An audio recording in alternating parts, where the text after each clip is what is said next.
هاردات الكمبيوتر مش مضمونة خالص في السوق المصري دلوقتي، لا يغرك بقى هيلث 100% ولا الكلام ده. حتى لو الهارد هيلث 100% ده مش دليل على سلامتك. سهل ان انت تعدل في العدادات بتاعه عدد ايام التشغيل وعدد ساعات التشغيل وعدد مرات فصل وتشغيل الهارد وكل حاجه تقدر تعدلها، بس عشان تتاكد ان الهارد ده فعلا سليم حتى لو هيلث 100% انت محتاج تعديه على شويه اختبارات.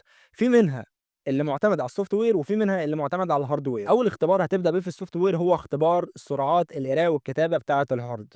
خليك عارف ان الهاردات الميكانيكال سرعاتها بتبقى من 100 ميجا بايت في الثانيه الواحده كقرايه وكتابه ولحد 150 ميجا بايت، وده في افضل حالات الهارد. فطبعا لو الهارد سرعاته بتقل عن السرعات دي ما تبصلوش، ما تفكرش تشتري. بس برضو السرعات مش ضمان 100% لسلامة الهارد، لازم تجرب ان انت تنقل عليه ملفات حجمها كبير، وهقول لك ليه. جرب تعمل كوبي لفايل مساحته مثلا 10 جيجا او اكتر لو تقدر، وراقب سرعة النقل بتاعته.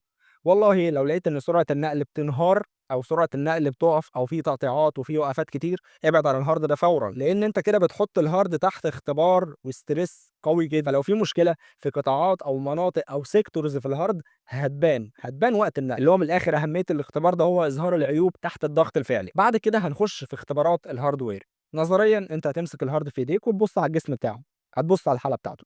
لقيت في اماكن خبطات بلاش منه، اماكن صدمات بلاش منه، في اماكن مسامير ناقصه بلاش منه.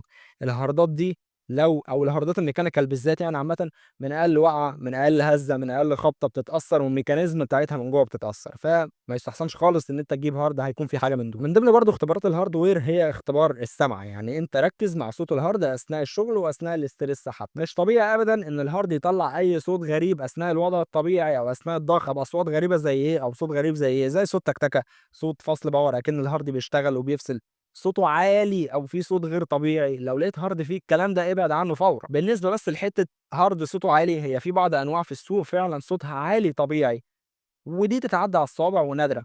ولو لقيتها ابعد عنها. لو حسيت ان الهارد صوته عالي ابعد عنه، شوف نوع غيره، لان اي صوت هيصدر من الهارد ده معناه ان في تلف في الاجزاء الميكانيكيه الخاصه بالهارد. برضه عايزك تركز في تاريخ انتاج الهارد. حاول تجيب هارد انتاجه حديث على قد ما تقدر. بس في حاجه برضه واجب ان انا اوضحها لك، الشركات ما بقتش بتصنع هاردات 500 جديده ابدا بقالها سنين. فلو لقيت حد بيحاول ان هو يبيع لك هارد 500 على اساس ان هو جديد، ده في الاغلب ريفيربشد معاد تصنيعه، وده بيبقى عمره الافتراضي اقل من العمر الافتراضي لاي هارد طبيعي. فلو تقدر تجيب سعه اكبر من 500 جيجا زي 1 تيرا او 2 تيرا يبقى الموضوع احسن، عشان تضمن ان الهارد انتاج حديث، لان دول ما زالوا بيتصنعوا لحد يومنا ده. عايزك برضو وانت بتشتري من محل او بتشتري من اي جنس مخلوق تطلب ضمان حقيقي على الاقل 24 ساعه عشان تقدر تعمل اختباراتك براحتك. من ضمن برضو الاختبارات اللي انت لازم تعملها، بس دي هي اللي مرتبطه شويه بموضوع الضمان لان الاختبار ده بياخد وقت طويل جدا، هو اختبار السيكتورز او الباد سيكتورز.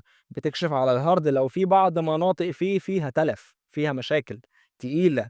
المناطق دي الهارد بيجي عندها وبيقف. فعلى حسب سعه الهارد المده بتاعه الاختبار ده بتختلف. لو هارد مثلا 500 يعني ممكن ياخد له من ساعة إلا لساعة وشوية، ساعة وربع مثلا ولا ساعة ونص على حسب سرعة الهارد. لو طبعا 1 تيرا أو 2 تيرا فالمدة هتزيد وهتتضاعف. وشوف رغم الاختبارات اللي أنا قلت لك عليها دي كلها مش هنقدر نقول ما تعملش باك اب للملفات بتاعتك. لا، لازم تعمل باك اب للملفات بتاعتك لو هي مهمة جدا بالنسبة لك، حتى لو الهارد جديد. لو كان ليك تجربة سواء حلوة أو وحشة في شراء هارد من الهاردات شاركنا بيها في الكومنتات تحت، وما تنساش تعمل شير ولايك للفيديو وتفولو كمبيوتر انجي.